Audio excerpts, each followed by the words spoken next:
universe has seen things that challenge the very foundations of our understanding.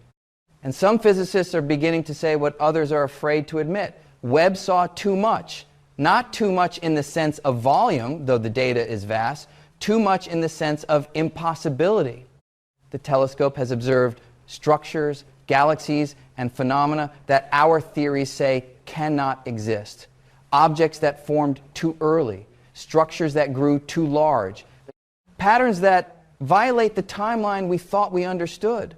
When a leading physicist warns that we might be looking at a different universe than the one our theories describe, this is not hyperbole. This is not sensationalism. This is a sober assessment of what the data is telling us. And the data is telling us that something is profoundly wrong with our picture of cosmic history. I want to take you through what Webb has seen, why it's so disturbing, and what it might mean for our understanding of existence itself. Because this is not a minor adjustment to our models. This might be a revolution. Let me start with what Webb was designed to do. The James Webb Space Telescope launched on the 25th of December 2021 after decades of development and billions of dollars of investment. It is the largest and most powerful space telescope ever built with a primary mirror, 6.5 meters across more than 2.5 times the diameter of Hubble's mirror. Webb observes primarily in infrared light.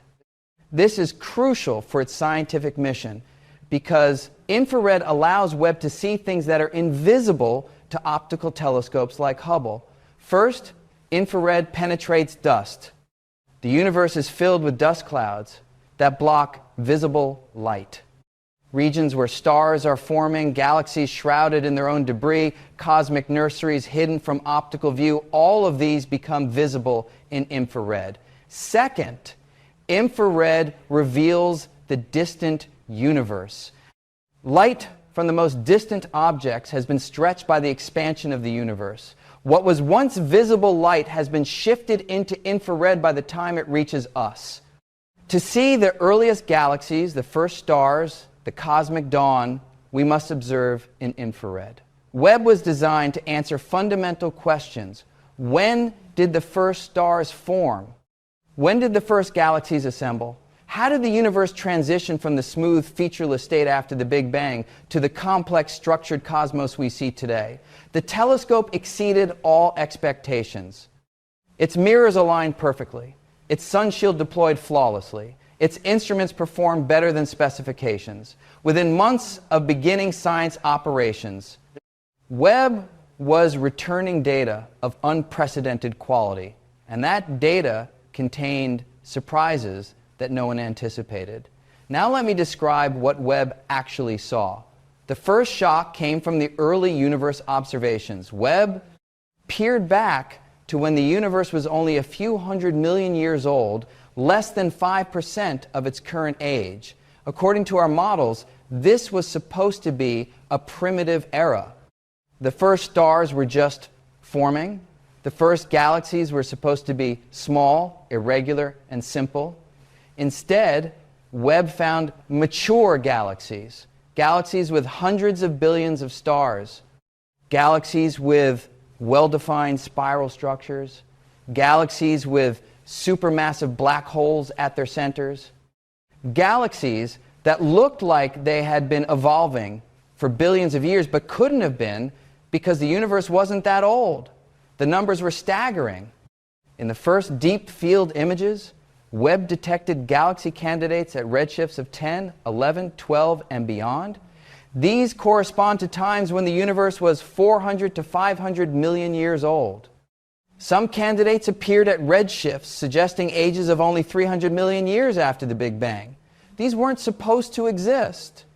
Our models predicted that galaxies this massive, this mature, this well-organized would take billions of years to form. They should appear at redshifts of 2 or 3, not 10 or 12. They should be common in the recent universe, rare in the distant past, but Webb found them in abundance. Everywhere it looked, the second shock came from the sizes and masses. The early galaxies Webb detected weren't just unexpectedly present, they were unexpectedly massive. Some contained stellar masses comparable to the Milky Way. Some harbored black holes of billions of solar masses. This created what astronomers call the impossibly early galaxy problem. There simply wasn't enough time for these objects to form through the processes we understand. Consider how galaxies are supposed to form. After the Big Bang, matter was distributed almost uniformly. Tiny density fluctuations, regions slightly denser than average, gradually attracted more matter through gravity. Over hundreds of millions of years, these fluctuations grew into the first dark matter halos. Gas fell into these halos, cooled, and formed stars. The first stars were massive, short-lived, and explosive.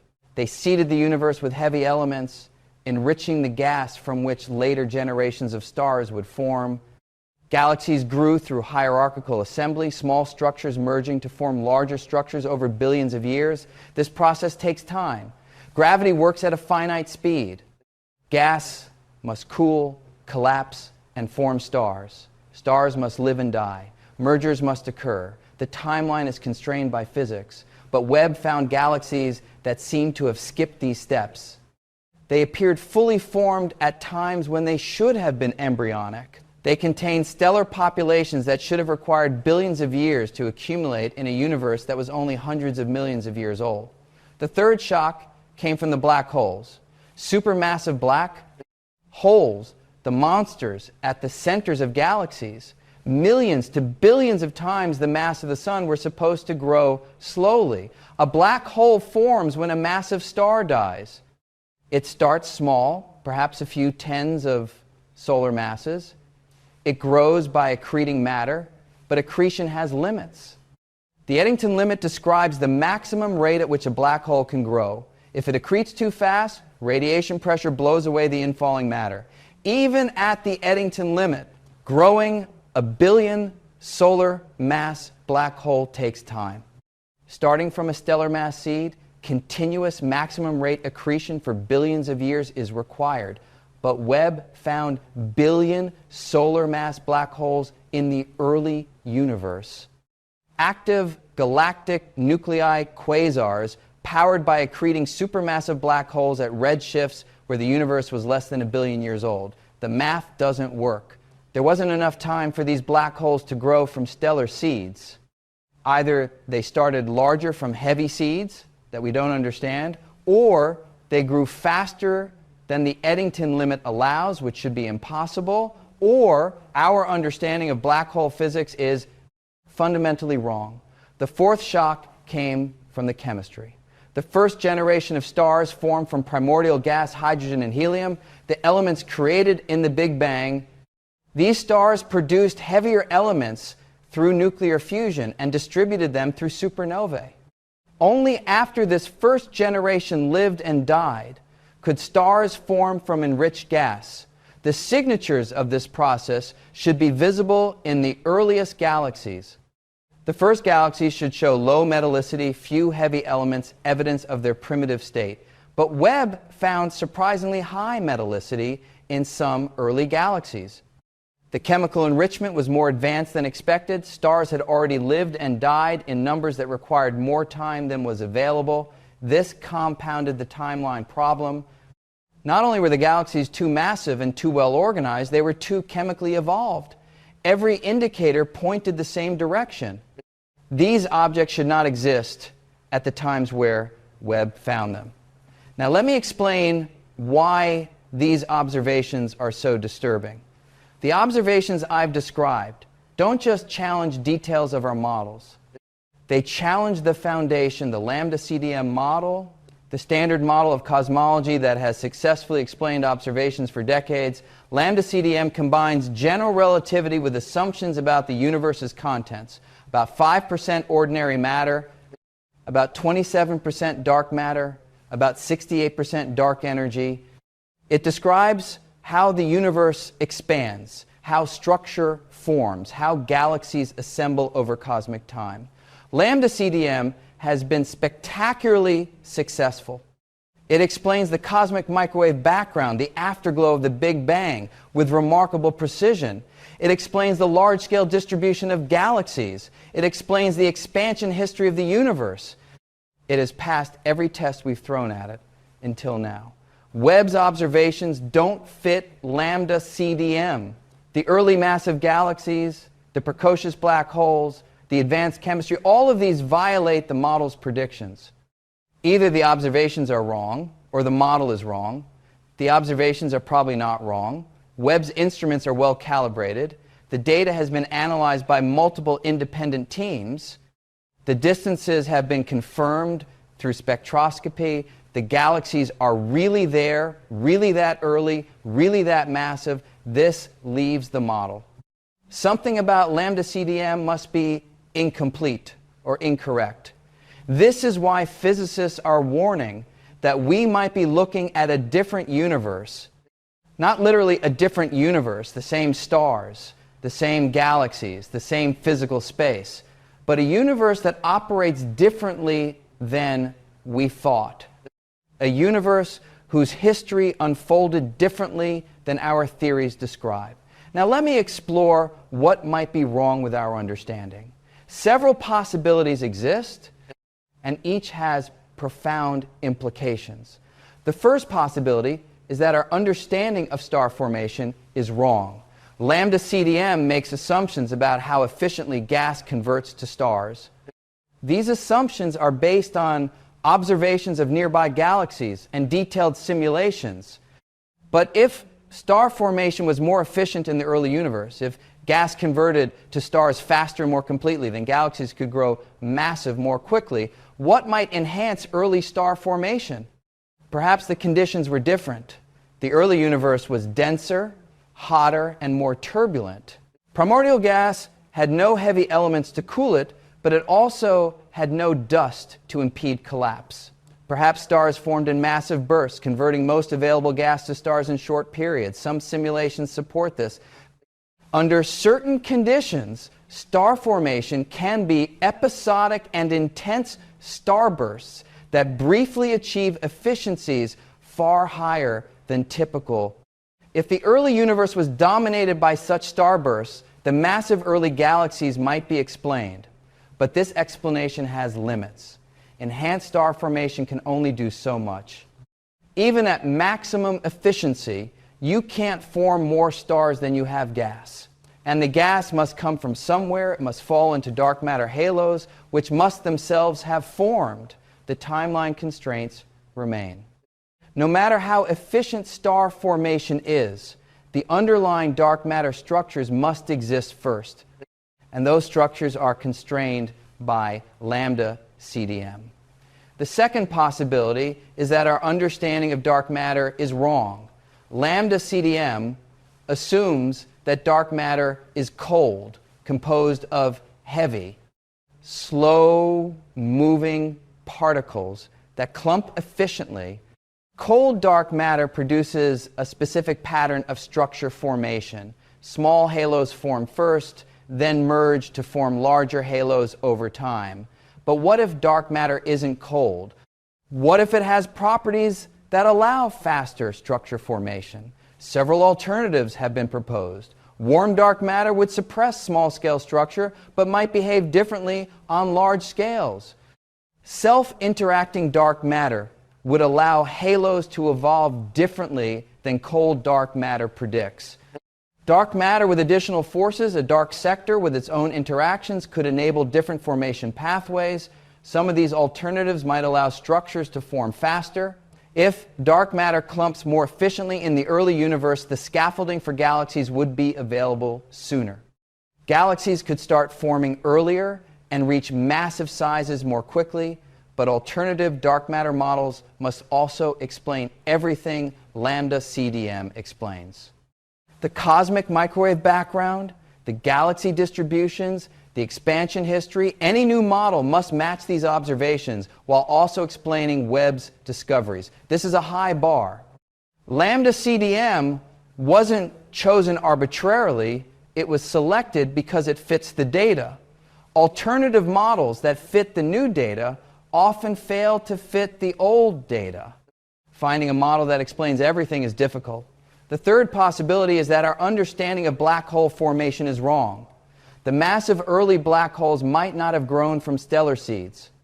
They might have formed differently from heavy seeds that started large. Several heavy seed mechanisms have been proposed. Direct collapse of massive gas clouds without passing through a stellar phase might create black holes of 10,000 to 100,000 solar masses. Collapse of the first generation of stars, if they were extremely massive, might create intermediate mass seeds. Mergers of stellar black holes in dense early environments might build up mass quickly. If heavy seeds were common in the early universe, the massive early black holes might be explained. Starting from a larger seed, less growth is required to reach 1 billion solar masses. The timeline becomes less constrained, but heavy seeds require special conditions. Direct collapse requires pristine gas with no metals to fragment it. Extreme stellar masses require unusual environments. Efficient mergers require dense stellar systems that might not have existed. We don't know if these conditions were common. We don't know if heavy seeds actually formed. The mechanism remains hypothetical, a solution to the problem rather than an observed phenomenon. The fourth possibility is that our understanding of the early universe is fundamentally wrong. Perhaps the Big Bang didn't happen exactly as we think. Perhaps the initial conditions were different. Perhaps the physics of the very early universe, the first fraction of a second, was different from what our theories describe. Inflation, the exponential expansion that supposedly occurred in the first instant, determines the initial fluctuations from which all structure grew. If inflation was different, if the fluctuations were larger on certain scales or had different statistical properties, structure formation could have proceeded differently. Some models predict features in the inflation-generated fluctuations, enhancements at particular scales that would seed early structure more efficiently. If such features exist and occur at the right scales, they might explain the early massive galaxies. But inflationary features are highly constrained by the cosmic microwave background. The CMB is exquisitely sensitive to the primordial fluctuations. Any significant features should be visible there. So far, the CMB shows no evidence of the features that would be required.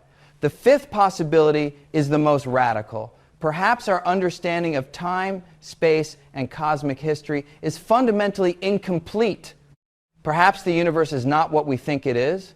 This is what some physicists mean when they say it's a different universe. Not different in a trivial sense, different in a deep sense. Different physics, different history, different rules. This is a disturbing possibility. We have built our understanding of cosmology over a century, testing it against observations, refining it, extending it. The edifice seems solid. To suggest it might be wrong at a fundamental level is to question everything we think we know. But science requires honesty. If the observations don't fit the theory, we must consider that the theory might be wrong. This is how science progresses through confrontation with data that doesn't fit. Webb has provided that data. Now we must confront it. Now let me discuss what specific physicists have said. When I say that physicists are warning about a different universe, I'm not paraphrasing loosely.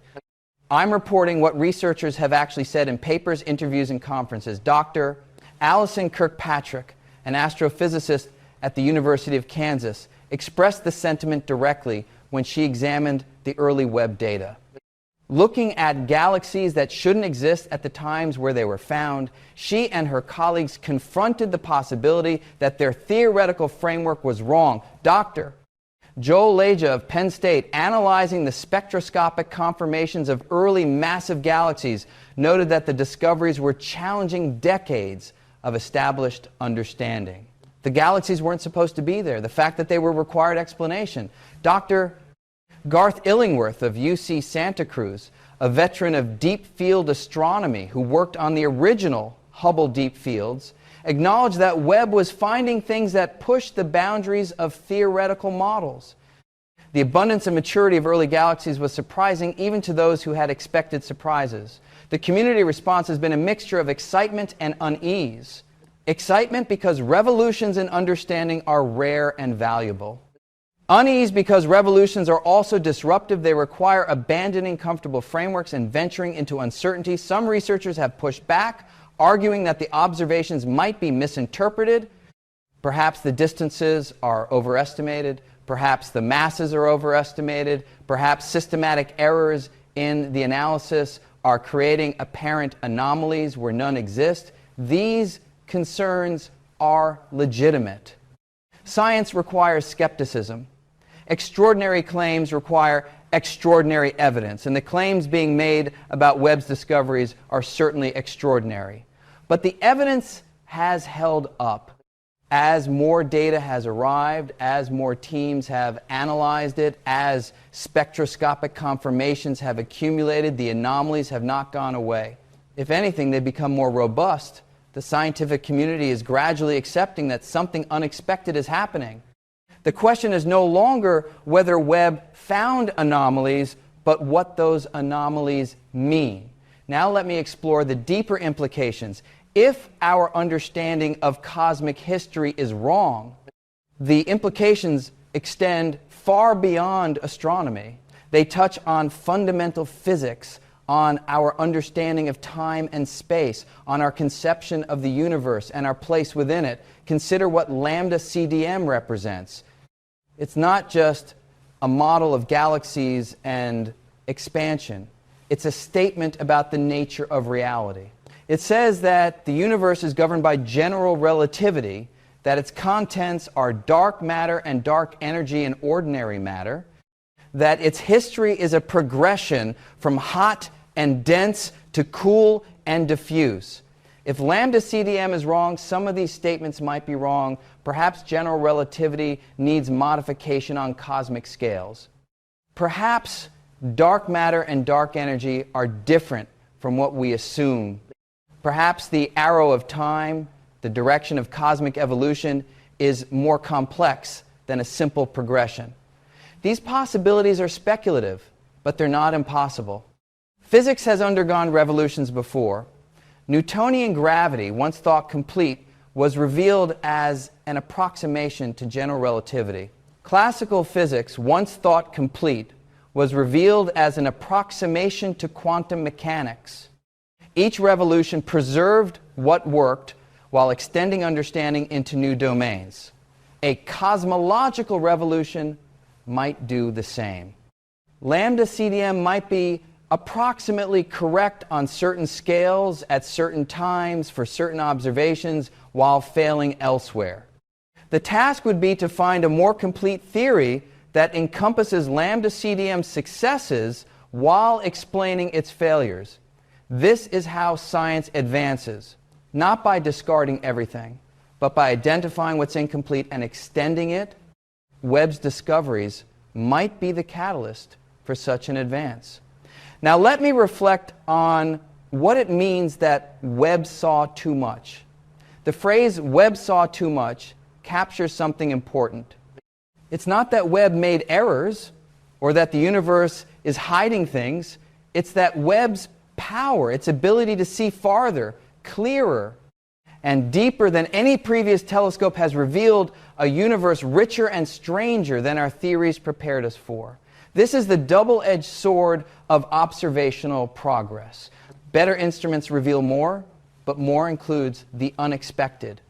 We build telescopes hoping to confirm our theories, but sometimes we refute them instead. Webb was supposed to confirm the broad outlines of cosmic history while filling in details. It was supposed to find the first galaxies and trace their evolution. It was supposed to validate Lambda CDM while refining its parameters.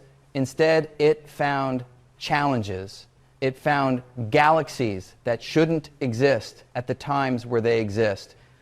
It found structures that formed too fast, black holes that grew too large, chemistry that evolved too quickly. Webb saw too much complexity, too much maturity, too much structure at times when simplicity was expected. This is uncomfortable. It means our understanding is wrong somewhere.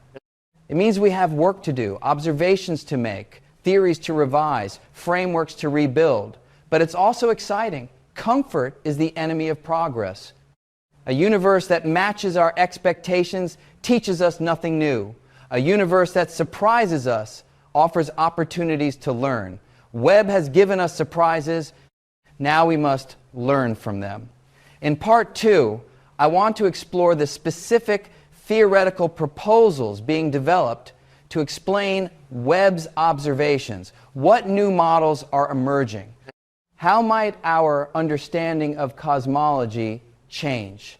And what further observations might distinguish between possibilities? So we've established what Webb has seen, the impossibly early galaxies, the precocious black holes, the advanced chemistry, and why these observations challenge our fundamental understanding. We've heard warnings from physicists that we might be looking at a different universe than our theories describe. Now I want to explore the theoretical responses. How are scientists attempting to explain what Webb has found? What new models are emerging? And what might these models tell us about the true nature of cosmic history? Let me begin by examining the theoretical landscape in more detail. The crisis created by Webb's observations has energized theoretical cosmology. Dozens of papers have been published proposing explanations, modifications, and alternatives. The field is in ferment, the kind of productive chaos that sometimes precedes major advances. The proposals fall into several categories, ranging from conservative adjustments to radical revisions. Let me work through them systematically. The first category involves modifying astrophysical assumptions. These proposals accept the basic framework of Lambda CDM, but argue that we've misunderstood some astrophysical processes. They don't challenge fundamental physics, they challenge our models of stars, galaxies, and black holes. One prominent proposal is super efficient early star formation. In standard models, only a fraction of available gas converts to stars. This efficiency varies with conditions, but it's typically 10% to 30% in star-forming regions.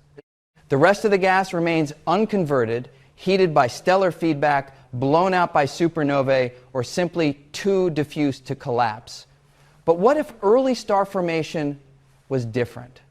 The early universe lacked the heavy elements that help gas cool and fragment. Counterintuitively, this might have made star formation more efficient, not less.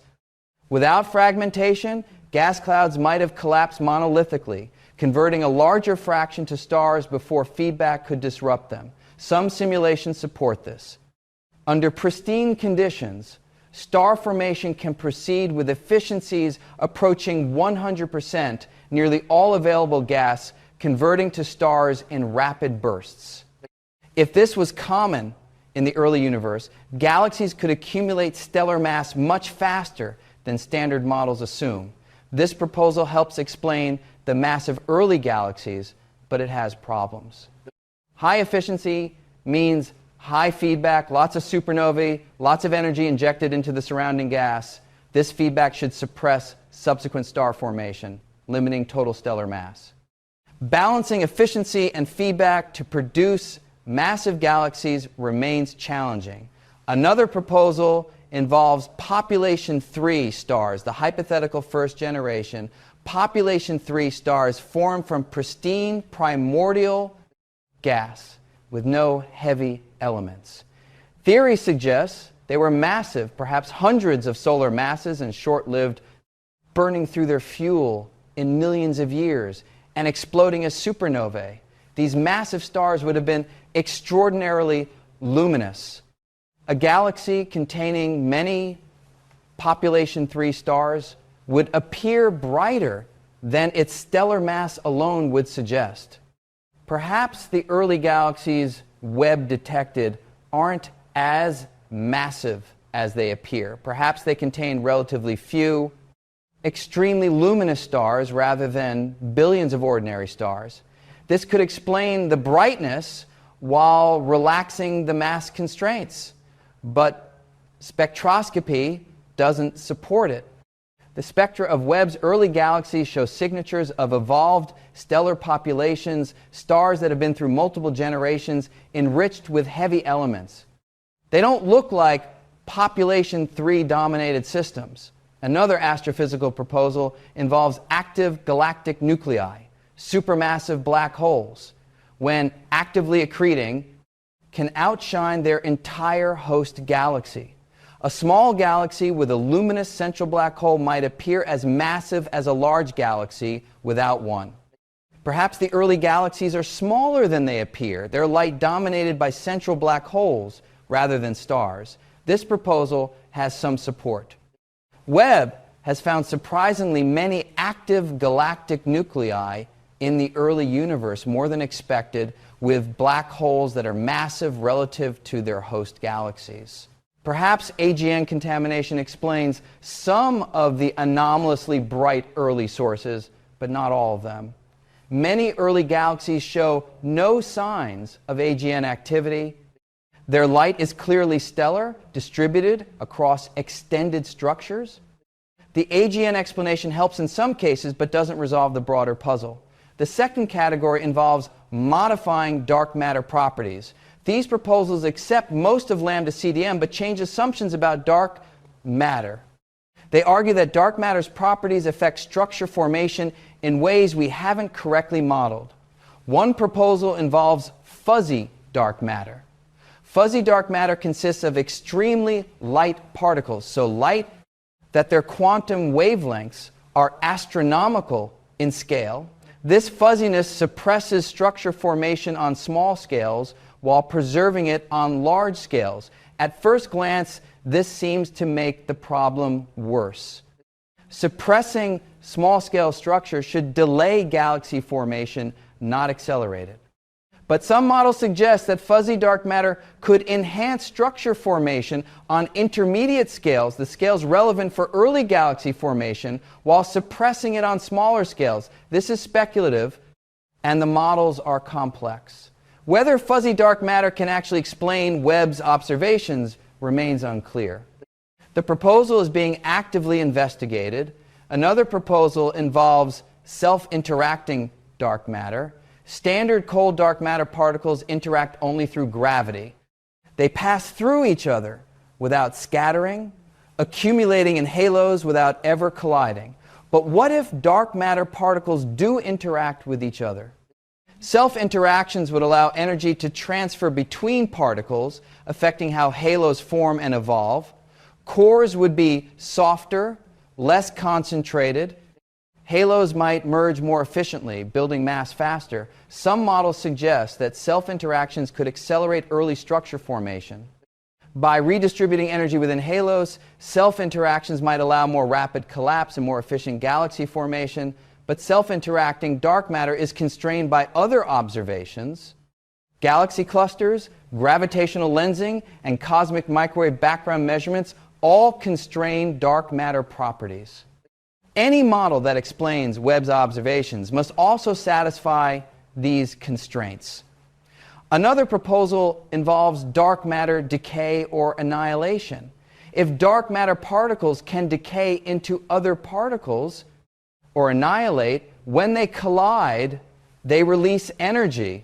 This energy could affect structure, formation, heating, gas, ionizing atoms, altering the conditions for galaxy formation. Some models propose that early dark matter annihilation provided an extra energy source that accelerated cosmic evolution. The additional energy might have enhanced star formation, powered early black hole growth, or altered the chemistry of the early universe. These models are exotic and poorly constrained. We don't know if dark matter decays or annihilates at rates that would matter, but the possibility is being explored. The third category involves modifying gravity. These proposals challenge general relativity, the theory of gravity that underlies Lambda CDM. They argue that gravity might behave differently on cosmic scales or at early times. Modified gravity theories have a long history. Modified Newtonian dynamics was proposed decades ago to explain galaxy rotation curves without dark matter. Relativistic extensions of Mond and other modified gravity theories have been developed to address cosmological observations. Could modified gravity explain Webb's observations? Some theorists argue yes. If gravity was stronger in the early universe, structures would have formed faster, density fluctuations would have collapsed more quickly, galaxies would have assembled earlier. But modifying gravity is dangerous. General relativity is one of the best tested theories in physics. It explains Mercury's orbit, gravitational lensing, gravitational waves, black holes, and the expansion of the universe. Any modification must preserve these successes while explaining new observations. This is a high bar. Most modified gravity proposals that help with Webb's observations create problems elsewhere. Finding a modification that works everywhere is extraordinarily difficult. Nevertheless, the proposals exist and are being investigated. If conventional explanations fail, modified gravity might become necessary. The fourth category involves modifying the early universe. These proposals don't change present-day physics, they change what happened at the very beginning. They argue that the initial conditions from which our universe evolved were different from what we assume. One prominent proposal involves features in the primordial power spectrum, inflation, the exponential expansion of the very early universe generated the density fluctuations from which all structure grew.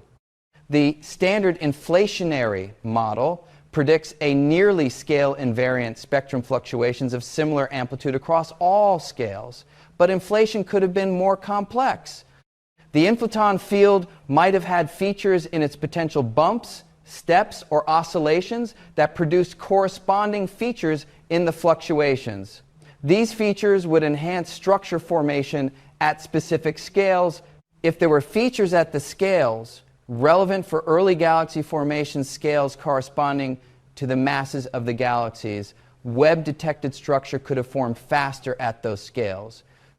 The early massive galaxies would be explained by enhanced initial conditions, not modified physics. This proposal is testable. Features in the primordial spectrum should leave imprints in the cosmic microwave background. So far, the CMB shows no clear evidence of such features, but the constraints are not absolute. Subtle features might exist at scales or amplitudes that current CMB measurements don't probe. Future CMB experiments and large-scale structure surveys might detect or rule out primordial features. If they're found, it would revolutionize our understanding of inflation and the very early universe. Another proposal involves early dark energy. Dark energy, the mysterious component driving cosmic acceleration, is usually assumed to be constant throughout cosmic history. But what if it varied? What if dark energy was different in the early universe than it is today? Early dark energy models propose that a component similar to dark energy existed in the early universe, affecting the expansion rate and structure formation.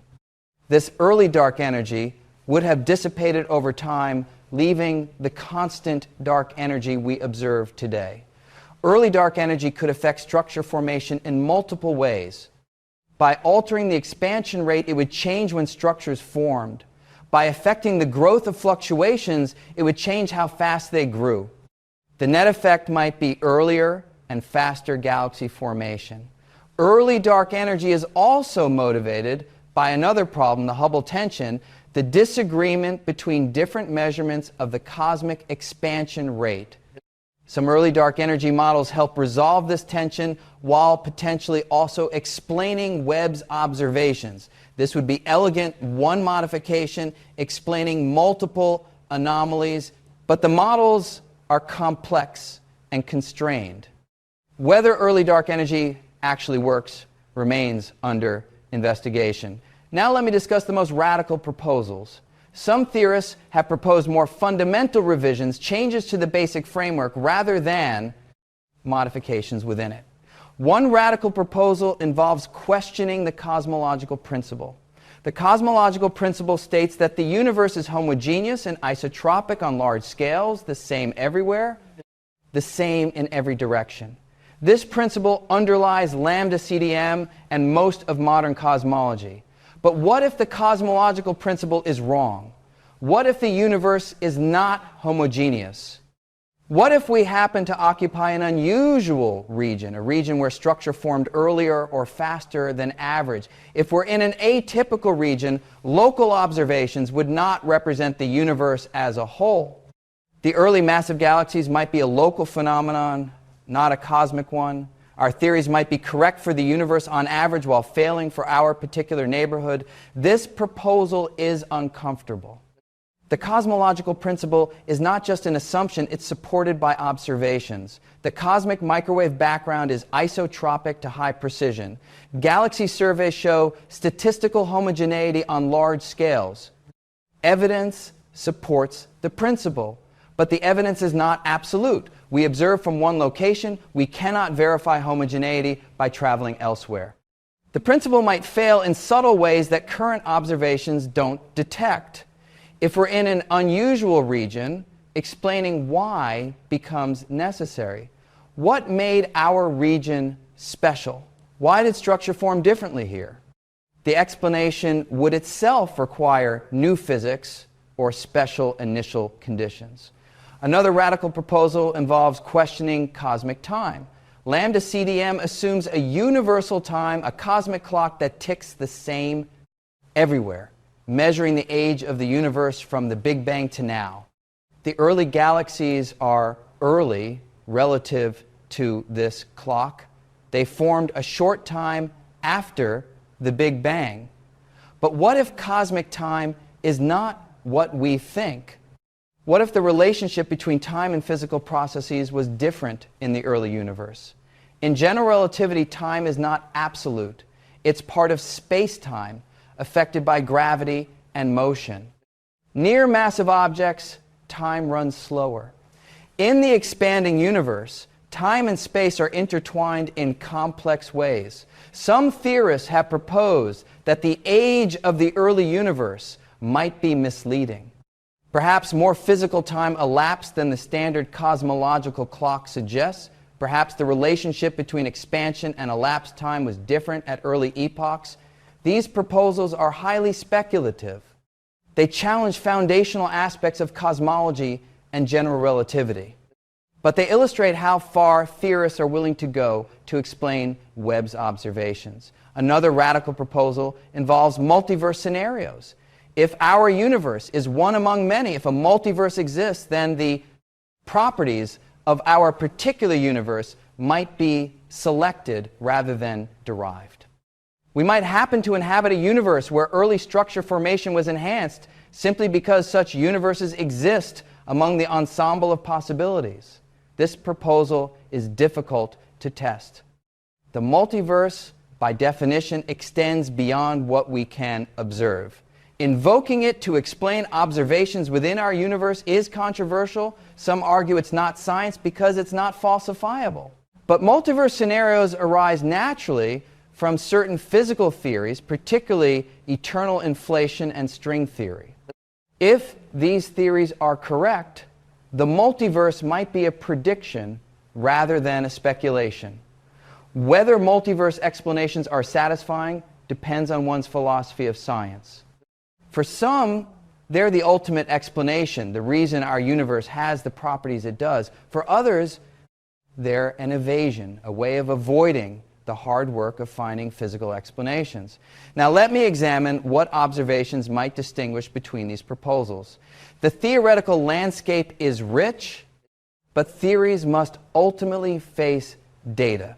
Which observations might distinguish between the many proposals? The first crucial observation is more spectroscopy.